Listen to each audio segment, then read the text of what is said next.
Cleaning and disinfecting in the healthcare environment has always been important, but with COVID-19, it's taken on a new importance. Designers who design these spaces are still looking for the artisanal look. They're looking for materials that can provide both the soft texture and the artisanal look that you would get with a woven textile, but have a non-porous surface that's easily cleanable and disinfectable. So the trend I see is moving towards things like Ultrafabrics materials, things that are both design appealing and also performance based. Things that you can use bleach on, things that you can use isopropanol on, things that you can use quaternary ammonia cleaners on, things that the CDC cleaning list recommends for these applications. And not only for a short term, but things that have a long-term performance and durability, because these cleaners are going to be used 3, 4, 5 times a day in some of these applications.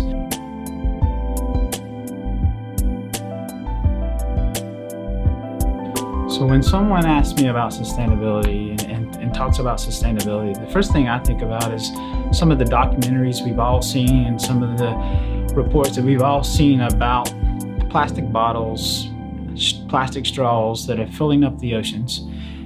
When you think about how that's going to change going forward, especially in healthcare, hospitality, areas where cleaning is going to take a higher priority than it ever has, we're going to see these areas are going to use wipes more than ever. And so instead of using a spray bottle with a cleaner in it and a rag or a towel, they're going to use a wipe because it is disposable, and we know that that is sanitized. So these wipes, if they're not made with sustainable materials, if they're not made with bio-based materials, then we're going to be filling up these landfills with these wipes as well.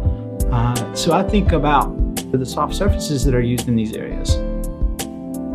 The soft surfaces, if they're not made with materials that are not only durable, but are either recyclable or bio-based, such as Velar Bio, then these materials are, again, they're going to wear out sooner with all these cleaners and disinfectants that we're using. And at that point, we're continuing to fill up the landfills. So from the sustainability standpoint, we have got to be conscious of what we're doing with the amount of wipes that we're using, what type of wipes we're using, and the materials that we're using to make sure they're durable enough for these applications.